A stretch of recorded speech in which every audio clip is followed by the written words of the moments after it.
Hello दोस्तों, नमस्कार। आपका स्वागत है आपके अपने चैनल हिंदी हब ऑफिशियल पर। तो आज हम दोस्तों खून का टीका, जो कि यादवेंद्र शर्मा चंद्र का एक ऐतिहासिक उपन्यास है, इसकी दोस्तों दूसरी इसकी ये वीडियो है। पहली वीडियोज में दोस्तों 50 प्रश्न हैं, मैंने आपको बनाए थे।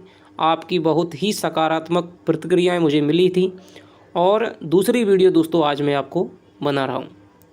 यदि आपने पहली दोस्तों वीडियो नहीं देखी है तो वो देखिए, क्योंकि प्रथम 40-45 पन्नों से दोस्तों उसमें क्वेश्चन हैं और इस वीडियो को करने के बाद में दोस्तों आपके उपन्यास के 90 जो पन्ने हैं, ठीक है, वहाँ से आपके क्वेश्चन हैं वो बन जाएंगे। इसके बाद में आपके 50-60 पेज और हैं, उसमें दोस्तों आपकी अगली वीडियो है, उसमें आपके क्वेश्चन बन जाएंगे। हर पन्ने से दोस्तों प्रश्न उठा रहा हूँ, किसी किसी पन्ने से तो 2-2, 3-3 प्रश्न भी बन रहे हैं। तो चलिए देखते हैं आगे की क्या कथा है, और मैं आपको साथ साथ ही जो भी कथा थी, कहानी थी, वो भी मैं दोस्तों आपको सुनाता चलूँगा। तो चलिए देखते हैं पहला प्रश्न। कल के थोड़ा सा मैं आपको बता दूं कि जो हमने पहली वीडियो थी उसमें हमने क्या देखा था कि सबसे पहले दोस्तों क्या है, बलिदान मांगते हैं कुलदेवी राणा लाखा से। राणा लाखा इसको बात को बताते हैं, वो कहते हैं कि भाई अब हमें अपने राजपुत्रों का बलिदान कर देना चाहिए। अरसिंह कहता है कि मैं सबसे पहले राणा बनूंगा और राजमुकुट धारण करके खिलजी के विरुद्ध में क्या है, युद्ध करूंगा। वो मारा जाता है। उसके बाद में अजय सिंह को राणा लाखा है वो आपके केलवाड़ा भेज देते हैं, उसके साथ में पवन सिंह को भी भेज देते हैं। उसके बाद में सारे के सारे पुत्र मारे जाते हैं, राणा लाखा स्वयं शहीद हो जाते हैं और आपके जो भी हैं रावल रतन सिंह हैं, सारे सामंत सरदार हैं, चित्तौड़ का विध्वंस हो जाता है। खिलजी की दोस्तों जीत हो जाती है। उसके बाद में खिलजी है वो चित्तौड़ की भयानक विभीषिका को देखता है, उसका हृदय द्रवित हो जाता है और फिर वो उसको चित्तौड़ को मालदेव चौहान को सौंप करके चला जाता है।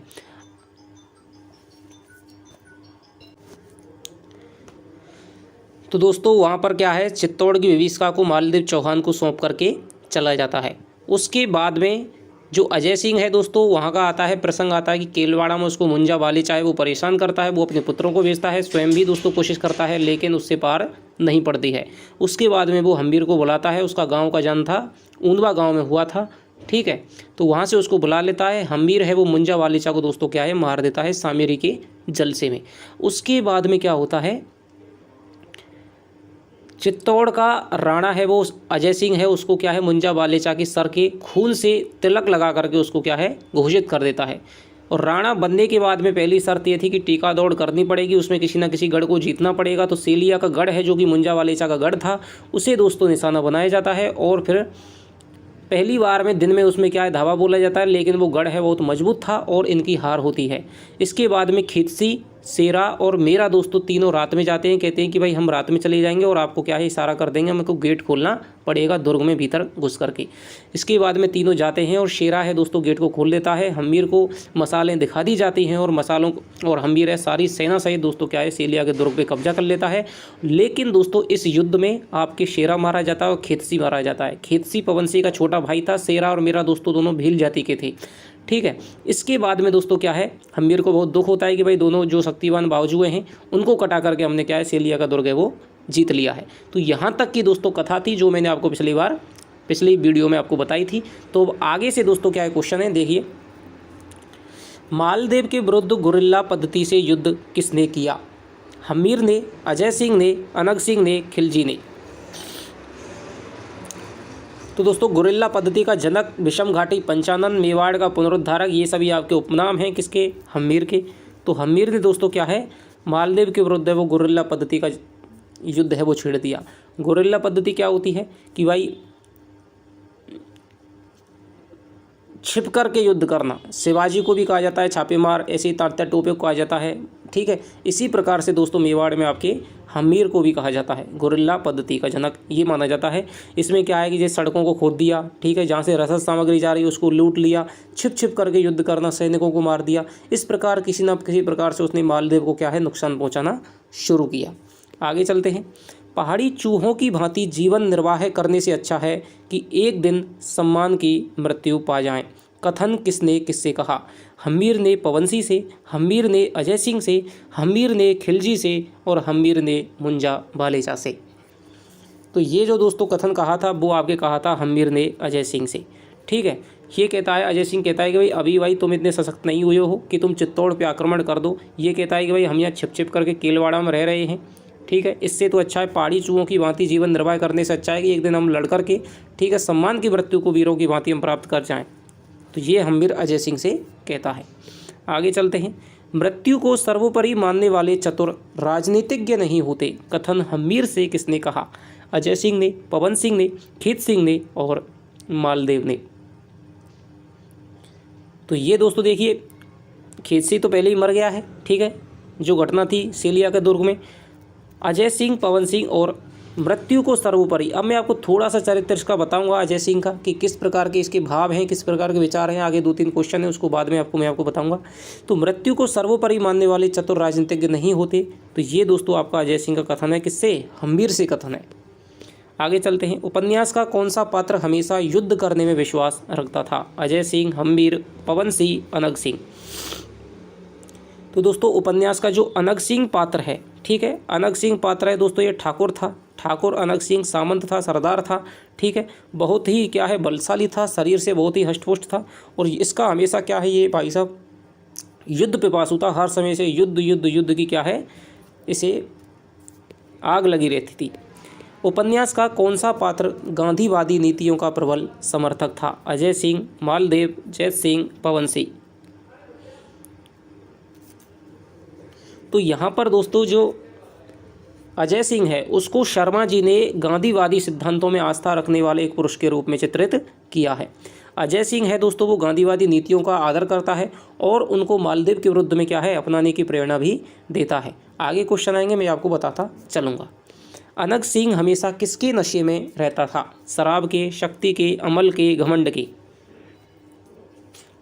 तो दोस्तों जो अनग सिंह है, जो अपने क्या है उसे अपने शक्ति पर बहुत ही ज़्यादा विश्वास था, हमेशा युद्ध के लिए तैयार रहता था, तो वह दोस्तों अमल के नशे में, ठीक है।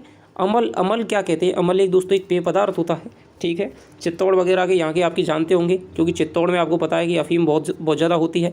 तो अमल क्या है? चित्तौड़ को अफीम को घोल करके एक पेय पदार्थ बनाया जाता है, ठीक है, उसे कहते हैं हम अमल, ठीक है। अमल को वैसे भी आपके व्यवहार में आपका अफीम कह दिया जाता है। तो दोस्तों वीडियो को आपको पसंद आ रही है तो दोस्तों लाइक कर दिया करें, शेयर कर दिया करें, ठीक है। आपका कोई भी परम मित्र हो जिसको आप चाहते हैं कि भाई हमारे साथ साथ में इसका भी फ़ायदा हो, ठीक है, सिलेक्शन हो। हालांकि ऐसे कम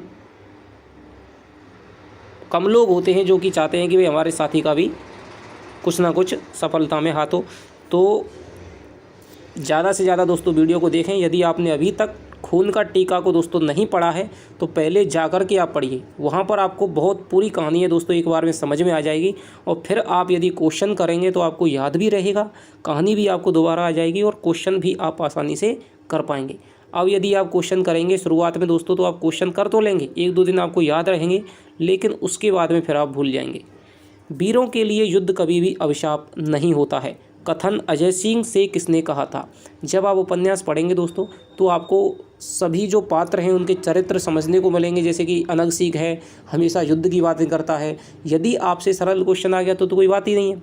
यदि आपसे कोई संवाद का क्वेश्चन आ गया, हालांकि मैंने संवाद के सारे प्रश्नों को दोस्तों उठाने का, महत्वपूर्ण प्रश्न है उनको उठाने का मैं कोशिश करूँगा, लेकिन फिर भी दोस्तों ऐसी कोई बात पूछ ली जाती है कि जो आपके चरित्र से संबंधित है, जब आप उनको जानते हैं सारे पात्रों को, कौन किसका बेटा है, कौन क्या है, कौन क्या है, तभी दोस्तों आप क्या है क्वेश्चन को हल कर पाते हैं।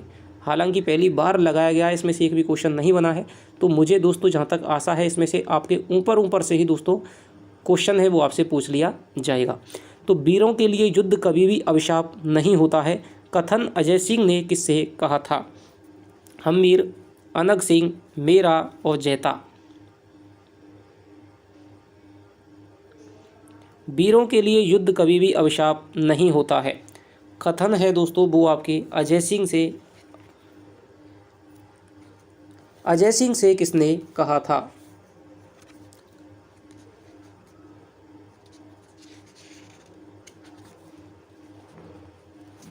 बताइए दोस्तों।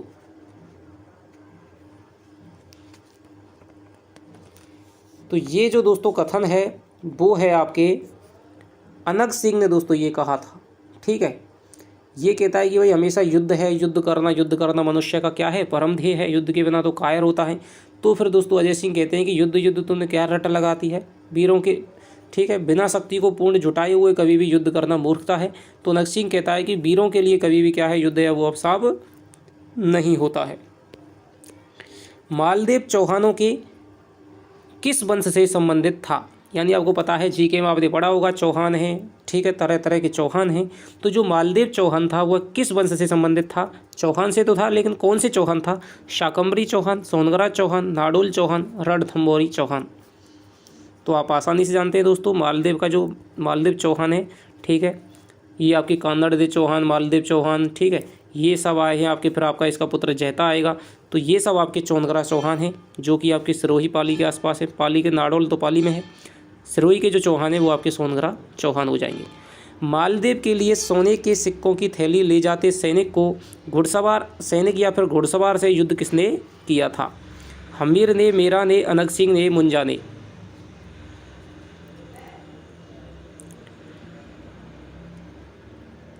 तो जैसे दोस्तों यहाँ पर इनमें अजय सिंह में, अनंग सिंह में और हमीर में बातचीत चल रही थी कि भाई मैं चित्तौड़ पे आक्रमण कर दूँ। हालांकि हमीर अभी उतना सशक्त नहीं हुआ था, उसके पास में हथियार थे ना ही, और उसके पास में ना ही सैनिक थे।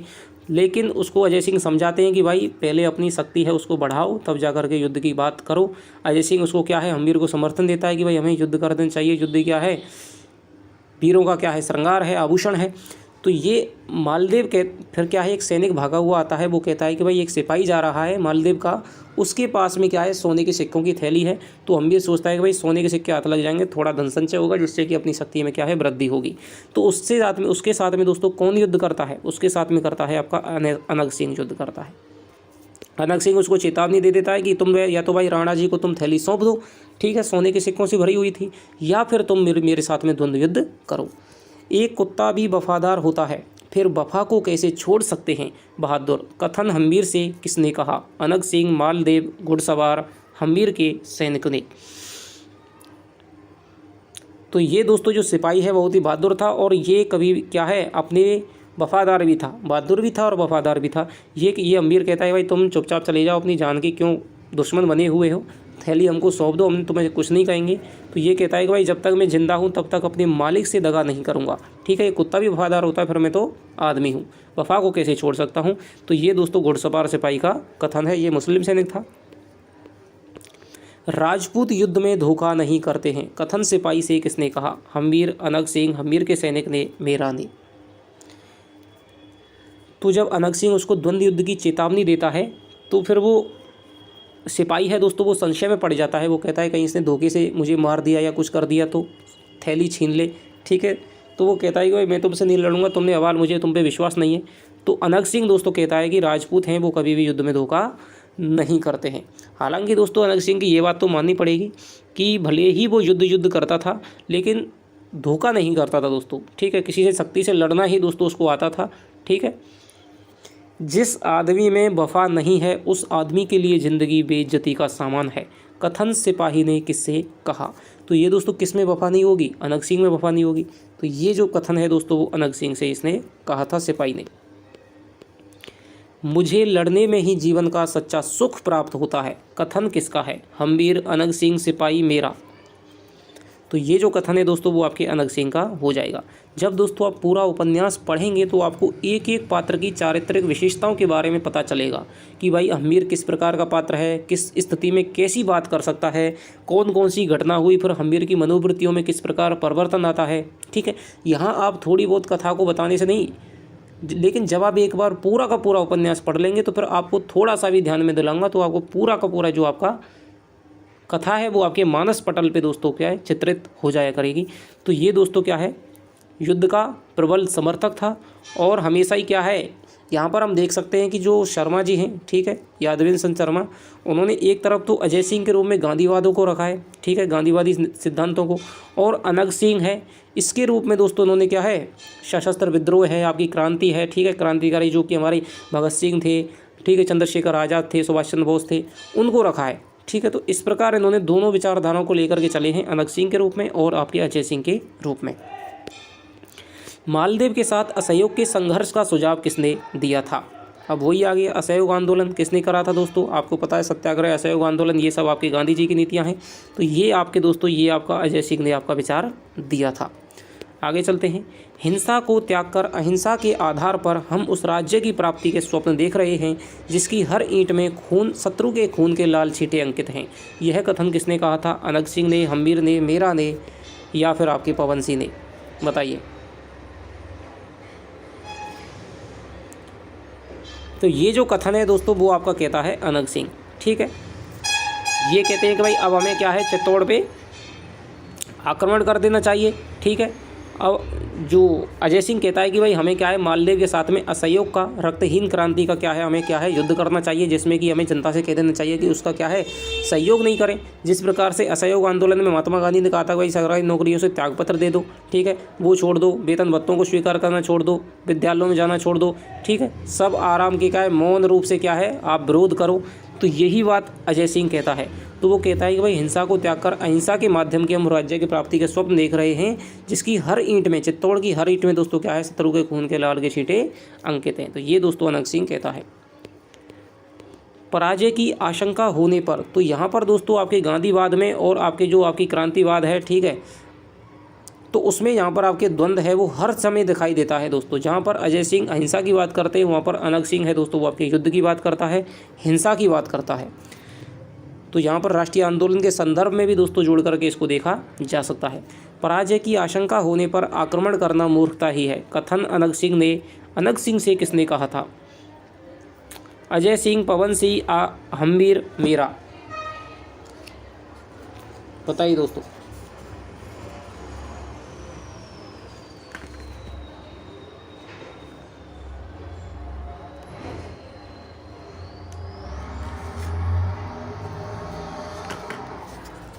तो ये दोस्तों जो कथन है वो आपके कहता है पवन सिंह, ठीक है। वो जो कहता है कि भाई आप अहिंसा को नहीं त्याग कर, हिंसा को त्याग मत करिए, अहिंसा के माध्यम से ऐसा कोई भी आप काम नहीं कर सकते हैं।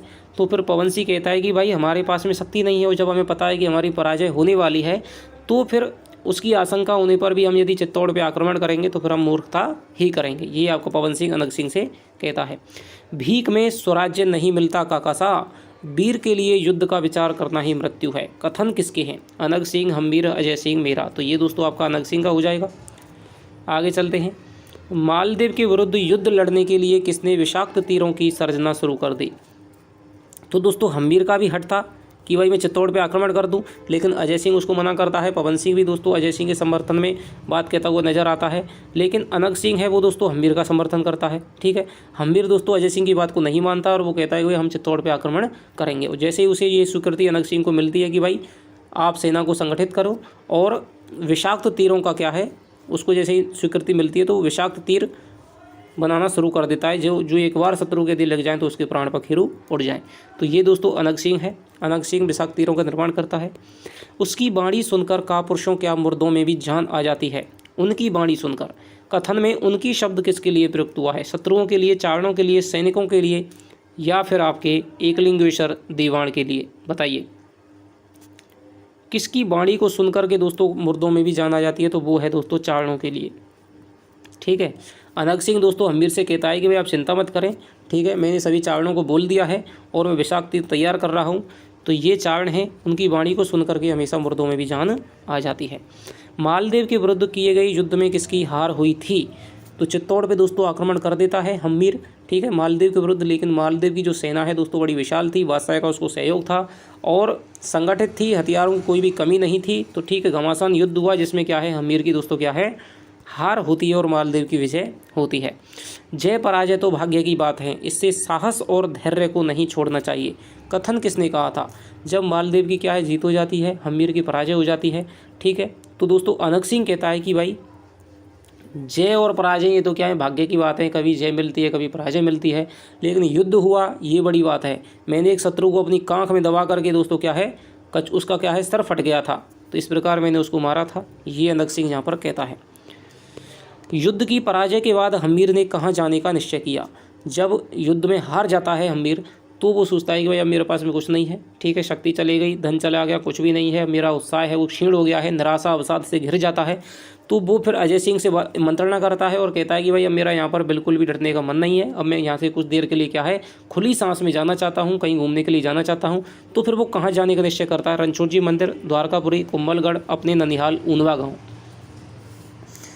तो वो दोस्तों वो जाता है आपके द्वारकापुरी में, वो द्वारकापुरी में जाता है। आशाहीन प्राणी कर्म क्षेत्र में नितांत असफल होता है, कथन हम्बीर से किसने कहा था? अजय सिंह ने, मेरा ने, अनग सिंह ने, बरबड़ी ने।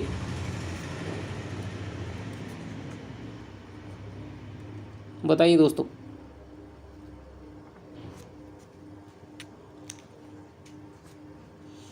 तो ये दोस्तों जो कहा है, जब हम्बीर बातचीत करता है कि भाई अब मुझे बिल्कुल भी विश्वास नहीं है, ठीक है, अब मैं यहाँ से जाना चाहता हूँ, उसकी निराशा को देख करके, उसकी आशाहीनता को देख करके अजय सिंह कहते हैं कि भाई जो आशाहीन प्राणी है वो कर्म क्षेत्र में क्या है, बिल्कुल ही नितांत असफल सिद्ध होता है। युद्ध युद्ध युद्ध मेवाड़ का हर बेटा ढोल तलवार की बात करता है, कथन किसने कहा? अजय सिंह ने, पवन सिंह ने, वरुण सिंह ने, या फिर आपके हम्बीर की माँ ने। तो ये जो दोस्तों ये जो कथन है वो आपके अजय सिंह ने कहा था। जब हम्बीर है दोस्तों चला जाता है, ठीक है, तो चाचा हैं दोस्तों, वो आपके हम्बीर के चाचा कौन था? अजय सिंह था, ये भी आपसे पूछा जा सकता है। राणा लाखा, राणा लाखा के दोस्तों 12 पुत्र थे, ठीक है, 12 पुत्र थे। पहले पुत्र का नाम था अरि सिंह, इसका बेटा हुआ दोस्तों हम्बीर, ठीक है। दूसरे पुत्र का नाम था अजय सिंह। अन्य पुत्रों के नाम बिल्कुल दोस्तों यहाँ पर नहीं आए हैं, ठीक है। तो ये आपका चाचा हो गया फिर हम्बीर का चाचा अजय सिंह। तो अजय सिंह ने कहा था दोस्तों, वो चिंतन मनन कर रहे हैं, हम्बीर चला गया है द्वारकापुरी की तरफ, वो चिंतन मनन कर रहे हैं कि भाई ये युद्ध है, इससे कुछ नहीं होने वाला है। रक्तहीन क्रांति या फिर असहयोग आंदोलन चलाने का भार अजय सिंह ने किसको सौंपा? तो ये दोस्तों किसको सौंपा था? पवन सिंह, मीरा, अनग सिंह, सामंतों को। तो अजय सिंह ने दोस्तों सबसे पहले असहयोग आंदोलन का विचार दिया था, लेकिन पहली बार तो उसने माना नहीं था। अंत में हम्बीर को भी दोस्तों क्या है पराजय का मुंह देखना पड़ा था मालदेव के विरुद्ध।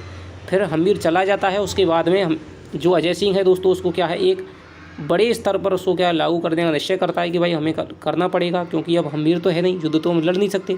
इसलिए वो पवन सिंह को दोस्तों ये भार सौंप देता है कि भाई तुम जाकर के समस्त जनता में बता दो कि अब हमें असहयोग करना है, मालदेव के विरुद्ध में उसको लगाने नहीं दे दिए, काम नहीं करना है, ठीक है, चुपचाप उसके मार को, उसके अत्याचार को हमें सहन करना है, ठीक है। तो ये पवन सिंह को कार्यभार सौंप देता है। यह बात तुम सबकी कल्पनाओं से परे है, यहाँ कौन सी बात की जा रही है? युद्ध की बात, अहिंसा के युद्ध की बात, आध्यात्मिक उत्थान की बात, गुरिल्ला पद्धति के युद्ध की बात। तो जब भाई पवन सिंह कहता है कि भाई आप किसकी बात कर रहे हैं, हमने तो पहले कभी नहीं सुना, असहयोग आंदोलन, रक्तहीन क्रांति, अहिंसा का युद्ध, ये हमने बात पहली बार सुन रहे हैं, ठीक है। तो अजय सिंह कहते हैं कि भाई ये अहिंसा का जो युद्ध है ये सब तुम्हारी कल्पनाओं से परे है, क्योंकि तुम तो हमेशा युद्ध के प्रशंसक रहे हो, तुम युद्ध के अलावा कुछ सोच भी नहीं सकते हैं। तो ये अहिंसा के युद्ध की बात है, वो कहते हैं। राणा हम्बीर के राज्य के चारण का क्या नाम था? मौजीराम मेहता, अमरदान बारहट, सेवक राम, भूप सिंह, पदम सिंह। बताइए। तो राणा हम्बीर का दोस्तों जो चारण था बहुत ही दोस्तों गौरवशाली चारण था, ठीक है, बहुत ही क्या है अच्छे अच्छे जोशीले गीत सुनाता था। तो वो था दोस्तों आपके अमरदान बारहट। बहुत ही आपका अच्छा क्वेश्चन है, याद रखना। भूप सिंह है और पदम सिंह है, ये दोस्तों आपके सामंत थे, ठीक है। किसने अजय सिंह की नीति अहिंसा के युद्ध नीति का दीप घर घर जलाने की बात कही? पवन सिंह, अमरदान बारहट, कामदार, मौजीराम, सामंत, सरदार। तो दोस्तों जो अजय सिंह की नीति थी असहयोग आंदोलन की, अहिंसा के युद्ध की, रक्तहीन क्रांति की, उसकी जो बात है घर घर उसका दीप जलाने की बात है, वो अमरदान बारहट ने कही थी।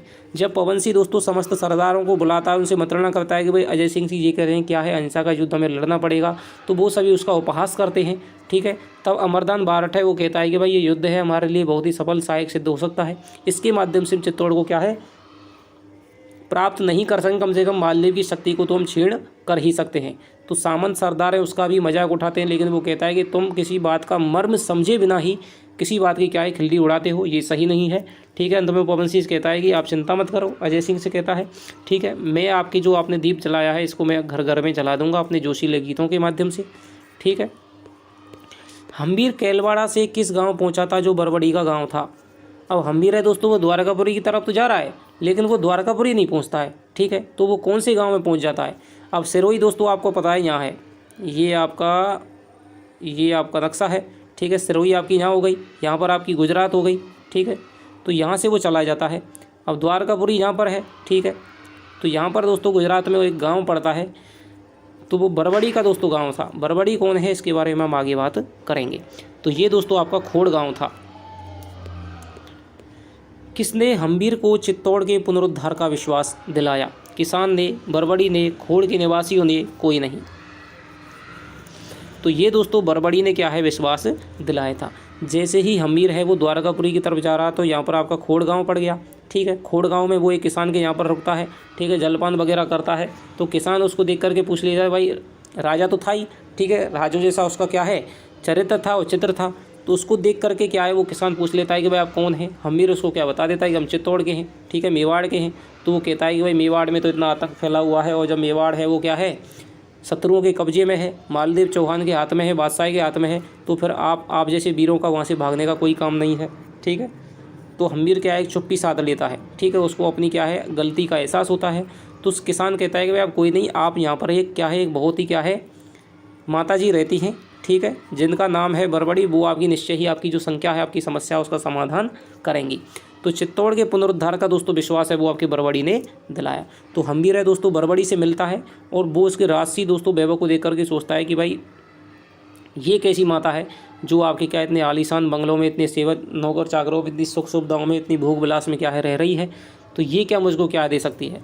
लेकिन दोस्तों वो कहती है कि तुम निश्चय ही क्या है चित्तौड़ का पुनरुद्धार करोगे। उसकी हाथ की रेखाओं को देखती है, कहती है भाई तुम में हट तो बहुत ज़्यादा है, लेकिन फिर भी अंत में जो परिणाम है वो तुम्हारे पक्ष में ही आना है। बरबड़ी ने कितने घोड़ों को लेकर अपने पुत्र बारू के आने की सहायता की बात कही थी? तो आपको पूछा जा सकता है कि बारू है दोस्तों किसका पुत्र था? फिर ये दोस्तों वीर गायक पुत्र था। ठीक है, चारणी की पुत्री थी दोस्तों बरबड़ी। ठीक है, चारण था, वीर अमर गायक था। तो ये बारू है दोस्तों बरबड़ी का पुत्र था। तो कितने घोड़ों की बात कही थी सहायता देने की? 100 घोड़े, 500 घोड़े, 1000 घोड़े, 200 घोड़े। तो ये दोस्तों 500 घोड़ों की इसने बात कही थी। आगे चलते हैं। राजनीति में मनुष्य को अपने मन को एक अलग सांचे में ढालना होता है। कथन किसने किससे कहा? हम्बीर ने बरबड़ी से, हम्बीर ने साथियों से, बरबड़ी ने हम्बीर से, बरबड़ी ने बारू से। बताइए। तो दोस्तों जब हम्बीर है वो बरबड़ी से कहता है कि भाई मेरा क्या है वहाँ से युद्ध में मैं हार गया, मैंने अजय सिंह चाचा की बात नहीं मानी, तो मेरी क्या है अवसाद गिलानी हो गई, मैं हमेशा क्या है इस बात को नहीं सहन कर सकता कि भाई मेरे बारे में लोग क्या सोचेंगे। तो वो बरबड़ी कहती है कि भाई राजनीता होता है ना, तो उसको अपना मन ऐसा बनाना पड़ता है कि उसको राग से, द्वेष से, सुख से, दुख से, गिलानी से, मान से, सब से उसको परे हो जाना, जब ही वो अपने मन का काम करना पड़ा। तुम्हारी हर चाल ऐसी होनी चाहिए जिससे लोगों को क्या है विश्वास ना हो कि भाई ये कुछ भी कर सकते हैं। इनका अंतिम ध्येय क्या है? चित्तौड़ का उद्धार करना ही है। किसी को तुम्हारी चाल है वो समझ में नहीं आना चाहिए, तुम जो करना चाहते हो वो करो। ठीक है, तो ये मत सोचो भाई लोग तुम्हारे बारे में क्या सोचेंगे। तो ये दोस्तों बरबड़ी ने कहा है हम्बीर से। आगे चलते हैं। अजय सिंह के रक्तहीन युद्ध में से कौन परेशान हो गया था? मालदेव, जैसा सिंह, बादशाह, जनता। तो ये दोस्तों निश्चित रूप से मालदेव है वो परेशान हो गया था। लोगों ने दोस्तों क्या है काम करना बंद कर दिया था, कामगारों ने काम नहीं करते थे, किसान है दोस्तों लगान नहीं देते थे। ठीक है, तो जिस प्रकार से असहयोग हो सकता था उस प्रकार से लोगों ने असहयोग किया था। आगे चलते हैं। बिना घर वालों के घरों में चूहे भी शासन जमा लेते हैं। कथन किसने किससे कहा? कथन किसने कहा? मालदेव ने, जैसा सिंह ने, बरबड़ी ने, या फिर दोस्तों आपके हम्बीर ने? बताइए। बिना घर वालों के घरों में चूहे भी शासन जमा लेते हैं, कथन किसने कहा था? तो ये जो कथन है दोस्तों वो आपके कहा था, किसने कहा था? ये आपका जो कथन है वो कहा था आपके मालदेव ने। तो मालदेव कहता है अपने पुत्र के साथ में बातचीत करता है कि भाई ये किस प्रकार का पता नहीं युद्ध हो रहा है, अहिंसा का युद्ध, रक्तहीन क्रांति, हम इन पे इतना अत्याचार करते हैं लोगों पे, लेकिन फिर भी वो चुप रह करके सब कुछ सहते रहते हैं। ठीक है, तो हमारे सैनिक भी क्या है विब्बल हो जाते हैं, वो उन पर ज़्यादा अत्याचार नहीं कर पाते हैं। ठीक है, तो भाई अब भी क्या है तुम यहाँ पर गद्दी संभालो। ठीक है, चित्तौड़ ये तो भाई कहाँ का शासक था? सिरोही जालौर का शासक था। ठीक है, जालौर का शासक था। जालौर और जो सिरोही का क्षेत्र है यही आपके सोनभद्र के शासक हैं। ठीक है, तो ये इसी को गोड़वाड़ प्रदेश भी कहा जाता है। तो ये जालौर ये कहता है कि भाई मैं तो आपको क्या है मैं तो जालौर जा रहा हूँ और तुम यहाँ का क्या है राजपाट संभालो, वहाँ से मैं तुम्हें पैसे भेजता रहूँगा। तो ये आपका मालदेव कहता है क्योंकि बिना घरों वाले घरों में, क्योंकि मेरा शासन मैं तो यहाँ रह रहा हूँ, वहाँ पर कोई नहीं है, तो वहाँ पर चूहे भी शासन जमा लेते हैं। तो दोस्तों यहाँ पर लाक्षणिक बात कही गई है। महायात्रा के अनंत पथ पर चलने वाली यात्री के लिए अब उसकी अंतिम लालसा की पूर्ति का आश्वासन चाहिए। कथन हम्मीर से किसने कहा था?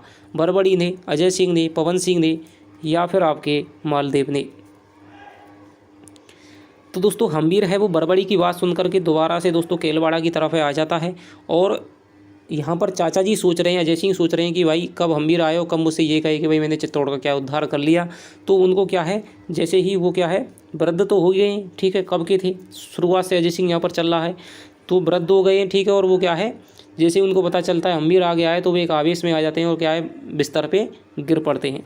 उनकी दोस्तों दवा दारू होती है, चिकित्सा होती है, लेकिन क्या है अंत में वो हम्मीर से कहते हैं कि भाई मेरी अंतिम लालसा क्या है, चित्तौड़ को पुनरुद्धार करना। मैं चाहता हूँ कि कोई मुझसे ये आकर के कहे महायात्रा दोस्तों क्या है, अब मैं मृत्यु के निकट हूँ। अनंत पथ पर चलने वाले यात्री कौन है दोस्तों, यहाँ पर अजय सिंह है। अब उसकी अंतिम लालसा की पूर्ति का आश्वासन चाहिए कि अब भाई कोई मुझसे ये कहे कि हाँ मैं निश्चित रूप से चित्तौड़ को क्या है मुक्त कराऊंगा। तो ये दोस्तों कथन है वो आपके अजय सिंह कहता है हम्मीर से। अजय सिंह ने अहिंसा से भी एक सत्य किसे बताया था? गांधी को, चित्तौड़ को, स्वतंत्रता को या रक्तहीन क्रांति को? तो अजय सिंह ने अहिंसा से भी बड़ा एक सत्य किसे बताया था? गांधी को, चित्तौड़ को, स्वतंत्रता को, रक्तहीन क्रांति को? तो ये दोस्तों अहिंसा से भी बड़ा सत्य बताया था इन्होंने स्वतंत्रता को। जब वो कहता है मृत्युशैया पर अजय सिंह है, राणा हम्मीर कहता है कि आप कहिए चाचा जी, मैं आपकी बात ना मान करके मैंने बहुत बड़ी भूल कर दी। आप चाहें तो मैं युद्ध की जो नीति है उसको सर्वदा के लिए त्याग कर दूंगा और आपकी जो अहिंसा का युद्ध है उसको मैं जीवन में धारण कर लूँगा। वो अजय सिंह कहता है कि मैं किसी को युद्ध को छोड़ने के लिए बात नहीं कहता हूँ, क्योंकि अहिंसा से भी बड़ी एक बात है स्वतंत्रता। सबसे बड़ी बात है हमें मेवाड़ का पुनरुद्धार करना है, लेकिन जो व्यर्थ की अहिंसा है उसे मैं करने का समर्थक नहीं हूँ, ठीक है। यदि ज़रूरत पड़े तो दोस्तों युद्ध होना चाहिए, और यही बात है दोस्तों कुरुक्षेत्र में दिनकर जी ने समझाई थी, ठीक है। तो ये बात कहते हैं आपके स्वतंत्रता को बताते हैं। मालदेव के कामदार का क्या नाम था? दोजीराम, जूहड़ मेहता, पुरोहित, जयमाल, मोजीराम। तो मालदेव का जो दोस्तों कामदार था वो था आपका मोजीराम। मोजीराम के बारे में दोस्तों ये बड़ा खतरनाक आदमी है, इसके बारे में आगे बताऊंगा। मालदेव ने अपनी पुत्री के विवाह के लिए किसके द्वारा हम्मीर के पास नारियल भेजा था? अब यहाँ पर दोस्तों क्या है, मालदेव है वो एक दोस्तों योजना बनाता है कि भाई हम किस प्रकार से हम्मीर को क्या है अपनी कब्जे में लेकर के इसको मार दें। ये सोचता है कि भाई मैं आपको अपनी पुत्री के विवाह का इसको क्या है संदेश भेज दूंगा। हम्मीर विवाह करने के लिए आएगा, 10, 5, 20 बारातियों के लिए साथ में आएगा, 100-200 बारातियों के साथ में आएगा, और हम उसको किले में क्या है धर दबोच लेंगे और उसको क्या है मार देंगे, जिससे कि क्या है चित्तौड़ पे हमारा सर्वदा के लिए अधिकार हो जाएगा। तो ये दोस्तों किसके माध्यम से इसने नारियल भेजा है? वो भेजा है आपके मोजीराम, जूहड़ व जयमाल, जूहड़ व मोजीराम, मोजीराम व पुरोहित जयमाल।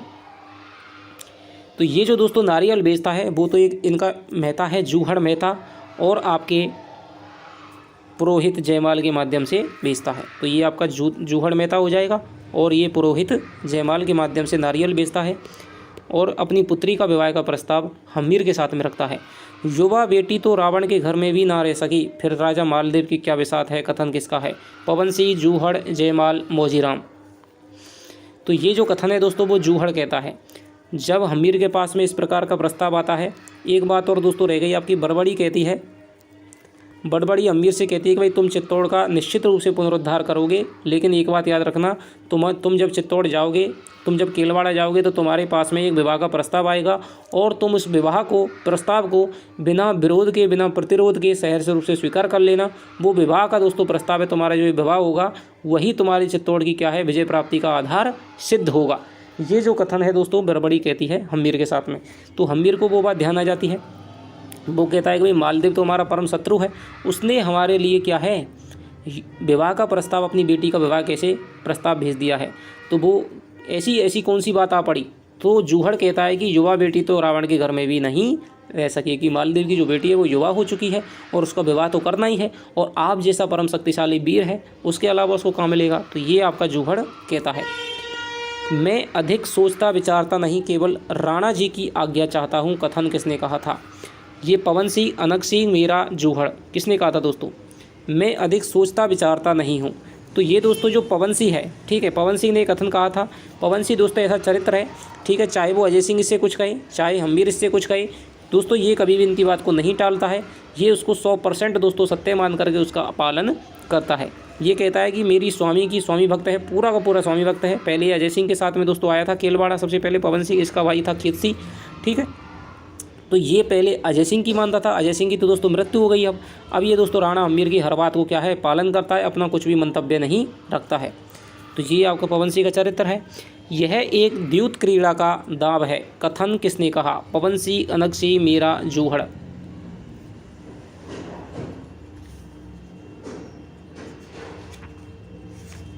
तो ये जो दोस्तों कथन है वो आपका कहता है मेरा। तो जो राणा हम्मीर है वो आपके मालदेव के विवाह के प्रस्ताव को स्वीकार कर लेता है। तो सारे सरदार हैं वो सामंत हैं, क्योंकि हम्मीर को तो पता था कि भाई मुझे माता बरबड़ी ने आदेश दिया है कि भाई जो भी तुम्हारे पास विवाह का प्रस्ताव आए उसको स्वीकार कर लेना। लेकिन जो सामंत सरदार हैं दोस्तों वो इसकी बात को नहीं समझ पाते हैं। वो कहते हैं कि राणा हम्मीर ने अपने शत्रु से विवाह का प्रस्ताव कैसे स्वीकार कर लिया, ठीक है। तो आगे उनको बातचीत चलती है, वो सबको समझाता है, ठीक है। तो मेरा कहता है कि भाई ये हमारा जो काम है, पवन सिंह तो कह देता है कि मेरा काम तो भाई जो राणा जी कहेंगे मैं तो वही करूँगा। तो ये कहता है कि भाई हमें विवाह नहीं कर रहे, हम सब चालाक हैं, ठीक है, ये भी हमारी भी चाल होगी।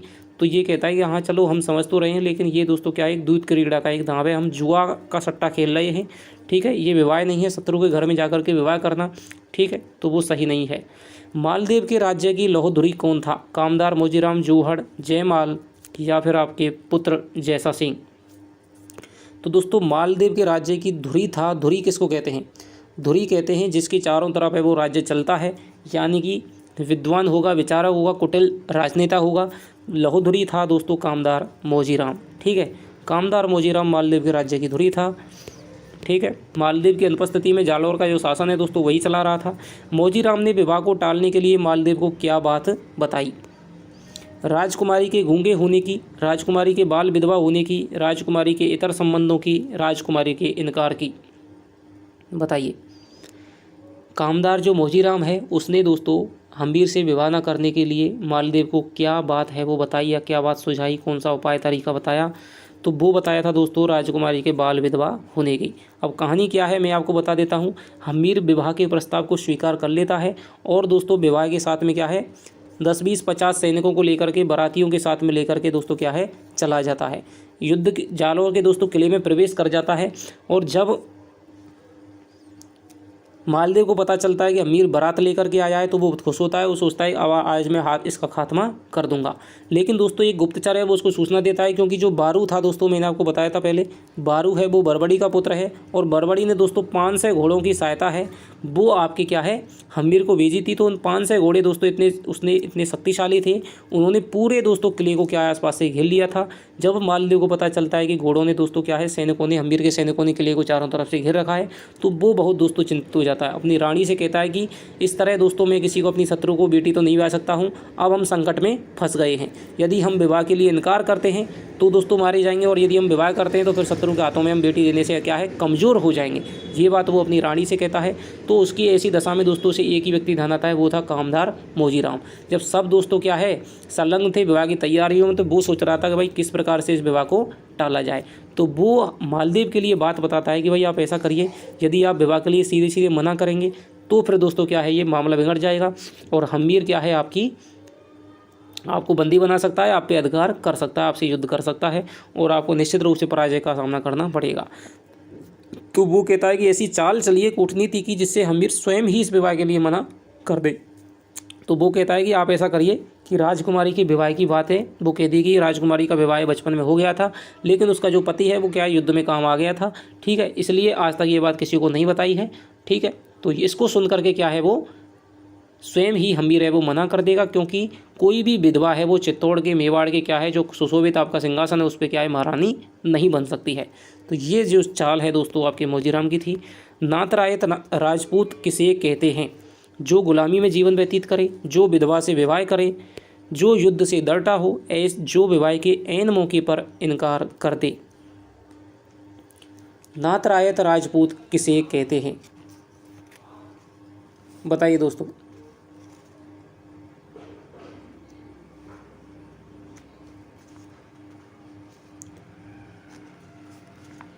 तो ये जो दोस्तों कहते हैं आपके नातरायत राजपूत हैं, वो जो कहते हैं वो कहते हैं दोस्तों जो विधवा से विवाह करता है। अब क्या होता है, जैसे ही मालदेव को ये बात बताता है तो मालदेव कहता है कि मौजीराम जी आप ही जा कर के बताइए, क्योंकि मेरे में तो हिम्मत नहीं है। तो मौजीराम जाता है हम्मीर के पास में, वो कहता है कि राणा जी आपको कुछ बात बतानी है। ठीक है, हालांकि मैं नहीं बताना चाहता था, लेकिन जो बप्पा रावल का जो आपका क्या है गौरवशाली सिंहासन है, ठीक है, गौरवशाली आपकी जो धरती है, उसके लिए दोस्तों हमें बताना चाहिए, ये हमारा धर्म है, हमें गवाही नहीं दे रहा है कि हम उस बात को छिपा जाएँ। वो कहता है कि यदि आप मुझ मेरे सारे पापों को क्षमा करें तो फिर मैं आपको बताना चाहूँगा कि जो हमारी राजकुमारी है वो दोस्तों क्या है विधवा है, उसका बचपन में विवाह हो गया था और वो क्या युद्ध में मारा गया था, इसका जो पति है बाल पति है। ठीक है, ये बात हमने अब तक किसी को नहीं बताई है। ये बात सुनकर के दोस्तों मेरे को झटका लग गया, वो सोच विचार में चिंतन में दोस्तों पड़ गया है। वो अपने आसपास के दोस्तों सामंत सरदार जो कि आपके मेरा था, आपका पवन सिंह था, ठीक है, अनग सिंह था, उससे विचार विमर्श करता है। अनग सिंह कहता है, अनग सिंह तो विरोध करता है कि भाई ऐसी विधवा है वो चित्तौड़ की महारानी कैसे बन सकती है, ठीक है, मेवाड़ की महारानी के सिंहासन पर कैसे सुशोभित हो सकती है।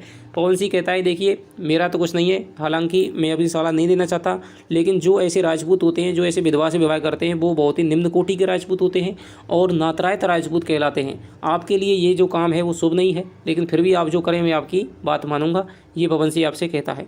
ठीक है, केवल युद्ध ही विजय का सत्य नहीं है, राजनीति का मेरुदंड नहीं है, राजनीति का सत्य है नीति चातुर्य समझे। कथन हम्मीर ने किससे कहा था? पवन सिंह, मौजीराम, मालदेव से, अनग सिंह से। बताइए। तो ये जो कथन है दोस्तों वो अनग सिंह से कहा है। जब दोस्तों वो कहता है कि बताइए विवाह करें या नहीं करें, तो सब अपनी अपनी सलाह देते हैं। अनग सिंह कहता है कि भाई इसको तो मज़ा चखा करके जाएंगे और आप तो युद्ध की बात कह दीजिए और मैं इनको अभी क्या है मारता हूँ काटता हूँ। तो ये कहता है कि भाई हर समय युद्ध ही जीवन का सत्य नहीं है, ठीक है, राजनीति से हमें काम लेना पड़ेगा, नीति और चतुरता से हमें काम लेना पड़ेगा। माता बरबड़ी के वचन है दोस्तों वो झूठे नहीं हो सकते हैं, उसकी बात को मानना पड़ेगा।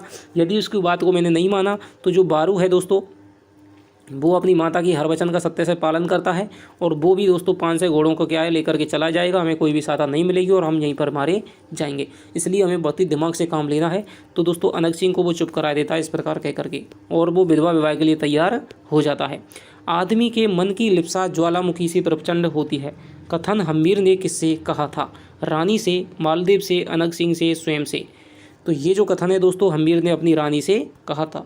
अब हम्मीर है दोस्तों क्या है उसने विधवा विवाह के लिए क्या है हाँ कर देता है, जिसको सुनकर के कामदार मौजीराम है, मालदेव है दोस्तों सुनकर के चक्कर में पड़ जाते हैं कि हमने सोचा था हम्मीर क्या है मना कर देगा, लेकिन इसने तो हाँ कर दिया। अंत में उसको क्या है विवाह करना पड़ता है। जब वो रानी से मिलता है दोस्तों तो वो बात बताता है कि आपके पिताजी ने ऐसा ऐसा छल किया है और ये बात बताई है। ठीक है, तो आदमी के जो मन की लिप्सा है दोस्तों ज्वालामुखी से प्रचंड होती है, ये कथन है वो रानी से हम्मीर कहता है। रानी की सहेलियों का नाम क्या आया है? मेनका व ममता, सहोदरा व बरजी, राधिका व विशाखा, एक और कथन दो, एक और दो, बताइए। तो रानी की सहेलियां हैं दोस्तों वो आई हैं सहोदरा व बरजी। जब रानी को पता चलता है कि भाई वो बाल बचपन उसका विवाह है वो बचपन में हो गया था और उसका पति मारा गया था, तो वो दोस्तों क्या है बहुत ही क्या है घबरा जाती है और वो इस बात की सत्यता को जांचने के लिए दोस्तों क्या है अपने पिता के पास, अपनी माता के पास जाती है कि वास्तविक सत्य क्या है। तो उसको रास्ते में क्या है उसकी सहेलियां मिलती हैं सहोदरा व बरजी, वो बात करते हुए दिखाई देती हैं कि भाई बता ऐसा काम हो गया है। राजाज्ञा पत्थर की लकीर नहीं होती, वह हर क्षण बदलती रहती है। कथन किसने कहा था? ये दोस्तों वेरी इंपॉर्टेंट आपका कथन है मेरे हिसाब से, पता नहीं क्यों मेरा दिल गवाही दे रहा है। ठीक है, राजाज्ञा पत्थर की लकीर नहीं होती, वह हर क्षण बदलती रहती है। कथन किसने कहा था? मालदेव ने, हम्मीर ने, रानी ने, बुढ़िया मेनका ने। तो ये जो कथन है दोस्तों मालदेव ने कहा था। जब ये बात जो बताई गई कि राजकुमारी विधवा है, तो ये बात दोस्तों केवल राजकुमारी को नहीं पता थी, राजकुमारी को नहीं पता थी, बाकी सबको पता थी, पूरे नगर में पता थी। राजकुमारी को इसके बारे में कोई भी चर्चा नहीं थी कि ये भाई एक चाल है। ठीक है, अपनी रानी को भी कह देता है, बुढ़िया को भी कह दी। रास्ते में बुढ़िया मिलती है, वो उससे पूछती है राजकुमारी क्या मेरा विवाह बचपन में हो गया था? ठीक है, तो बुढ़िया कहती है कि हाँ हो गया था। ठीक है, क्योंकि उसने सभी से कह रखा कि राजकुमारी किसी से कुछ पूछे तो कह देना कि हो गया था। तो वो भागी का अपनी माता के पास में जाती है, माता से पूछते हैं क्या मेरा विवाह हो गया था। अब वहाँ तो दोस्तों चाल विफल हो गई थी, हम्मीर से उसने क्या है विवाह कर लिया था। ठीक है, तो जब चाल विफल ही हो गई तो फिर तो सबको बता देना चाहिए कि भाई राजकुमारी विधवा नहीं है। लेकिन रानी ने सोचा कि भाई अभी मालदेव का आदेश नहीं आया है, इसलिए उसने कहता हाँ भाई हो गया है तुम्हारा विवाह, बचपन में ही हो गया था तुम्हारा। ठीक है, उसने भी कह दिया। तो फिर मालदेव आता है कि भाई तुम्हें बिल्कुल भी दिमाग नहीं है। जब राणा ने स्वयं विवाह करने के लिए हामी भर ही ली है, विवाह कर ही लिया है, तो फिर तुमने छिपा करके रखने की क्या ज़रूरत थी कि भाई रानी इसका विवाह बचपन में हो गया है, कह देती ये सब चाल है। ठीक है, तो रानी कहती है भाई तुमने भी तो कहा था राजाज्ञा थी। तो वो कहता है मालदेव फिर राजाज्ञा पत्थर की लकीर नहीं होती है, वो हमेशा क्या है, क्षण क्षण बदलती रहती है। आगे चलते हैं। भूल राजनीतिज्ञों से नहीं होती, वह अवसर की प्रतीक्षा करते हैं और सब कुछ दांव पर लगा देते हैं। कथन किसने किससे कहा? हमीर ने, हमीर की पत्नी ने, मालदेव ने, मालदेव की पत्नी ने। ठीक है, तो ये दोस्तों क्या है, हमीर की पत्नी है जो रानी है, नववधू है, उसने कहा था अपने पिता हमीर से कि भाई आप तो राजनीतिज्ञ हैं, आपको ना पुत्र प्यारा है, ना आपको अपनी पत्नी प्यारी है, ना बेटी प्यारी है, आप सब कुछ अपने राजनीति के दाव पेचों पर सबको लगा देते हैं। मैं चित्तौड़ की मुक्ति में सहयोग करूंगी कहकर मालदेव की पत्नी ने मालदेव से दहेज में क्या मांगने की बात कही? चित्तौड़ को, 8 जिलों को, अपार धन संपदा व सैनिक आदि को, कामदार मौजीराम को। तो ये दोस्तों जो मालदेव है वो इसको उकसाता है कि भाई आपके पिता ने इस प्रकार कर लिया, मैं उनके रक्त का प्यासा हूँ और मैं उनसे एक दिन ज़रूर बदला लूँगा। रानी को भड़काता रहता है। रानी पूछती है कि भाई आपने मेरे साथ में विवाह क्यों किया था? तो वो कहता है कि भाई मेरी ये तो देव इच्छा थी, माता बरबड़ी के वचनों का क्या है पालन करना था, और मैं तुम्हें क्या है विधवा नहीं समझता हूँ। तुम जन्म से क्या है अस्पृश्य हो, तुम्हें किसी ने छुआ नहीं है, तुम्हारा ठीक है, तुम जब अबोध थी, तुम्हारा इसमें कोई भी दोष नहीं है। ठीक है, मैं तुम्हें सम्मान उतना ही दूंगा जितना कि एक चित्तौड़ की महारानी को मिलता है। ठीक है, तुम उसी प्रकार से गौरवान्वित महसूस करोगी जिस प्रकार अन्य कोई भी रानी महसूस करती थी। तो ये भावुक वचनों को सुनकर के दोस्तों क्या है, जो रानी है वो क्या है, उसके अनंत प्रेम की समझ जाती है कि भाई ये मुझसे बहुत ही प्यार करते हैं। तो वो कहती है, धीरे धीरे से उसको क्या है अपनी बातों में ले लेता है, और वो कहती है कि मैं भी तुम्हारे क्या चित्तौड़ में मुक्ति में सहयोग करूँगी। तो फिर मालदेव की ठीक है, ये मालदेव की पत्नी नहीं है दोस्तों, हमीर की पत्नी है। ठीक है, हमीर की पत्नी ने मालदेव से दहेज में क्या मांगने की बात कही? तो वो कहती है कि भाई आप कामदार जो मौजीराम है ना, उनको आप दहेज में मांग लीजिएगा, क्योंकि वे यहाँ की क्या है, लोह की धुरी हैं। यदि आप उनको मांग लेंगे तो मेरे जो पिताजी हैं दोस्तों वो आपको देने से मना कर नहीं कर पाएंगे, क्योंकि जो विवाह है, इतनी बड़ी आपके राजा से विवाह हुआ है तो दहेज तो देना पड़ेगा, इसलिए आप कामदार मौजीराम को मांग लीजिए। तो राणा हमीर है, उसके कहे अनुसार दोस्तों कामदार मौजीराम को मांग लेता है। ठीक है, दहेज में मांग लेता है, 8 जिलों को दोस्तों मांग लेता है, 8 जिलों को दहेज में मिलता है, कामदार मौजीराम मिलता है, और यहाँ पर दोस्तों रानी की क्या है विदाई हो जाती है, और उसको क्या है केलवाड़ा ले आते हैं। इससे दोस्तों आगे के जो प्रश्न हैं वो हम दोस्तों आगे की वीडियो में देखेंगे। तो ये आपके 50 प्रश्न थे। ठीक है, लगभग आपकी वही कल वाली 40-45 मिनट हैं। ठीक है, कल मैंने 40 बताए थे पन्ने दोस्तों, आज मैंने आपको क्या है 50 पन्नों की कथा है, लगभग आपके 90 पन्ने। ठीक है, मेरे पास जो उपन्यास है उसके 90 पन्ने आपके हो गए हैं। अगली एक वीडियो के माध्यम से आपका उपन्यास है दोस्तों आपका पूरा हो जाएगा। 60, 70, 80 क्वेश्चन दोस्तों आपके अगले वीडियो में बनने वाले हैं। तो आपको ये प्रश्न कैसे लगे? यदि आपने अभी तक हिंदी हब ऑफिशियल पे दोस्तों क्या है टेलीग्राम ग्रुप को ज्वाइन नहीं किया है तो ज्वाइन कर लीजिए, डिस्क्रिप्शन में लिंक मिल जाएगी, या फिर आप टेलीग्राम पे जाकर के हिंदी हब ऑफिशियल सर्च कीजिए और ग्रुप को ज्वाइन कीजिए। वहाँ पर मैंने दोस्तों मीराबाई की जो पदावली है परशुराम चतुर्वेदी की ऑफिशियल, वो मैंने आपकी PDF डाल दी है। ठीक है, और जो भी आपकी चीज़ें हैं वो आपको वहाँ पर मिलती रहती हैं। तो वीडियो को दोस्तों ज़्यादा से ज़्यादा सपोर्ट करें, चैनल को सब्सक्राइब करें, क्योंकि मुझे पता है 5000 लोग हमारे साथ में जुड़े हुए हैं, लेकिन दोस्तों 20,000 लोग ऐसे हैं जो हमारे चैनल को देखते हैं। ठीक है, फिर भी सब्सक्राइब नहीं किए हुए हैं। सब्सक्राइब करने का दोस्तों यही फ़ायदा है, आपको वीडियो है वो आपको मिल जाएगी, क्योंकि 2 महीने का वक्त है। ठीक है, और मैं आपको ज़्यादा बातचीत नहीं करना पाऊँगा। तो चलिए आपसे मिलता हूँ अगली वीडियो में, तब तक के लिए दोस्तों अपना ख्याल रखें। धन्यवाद। जय हिंद, जय भारत।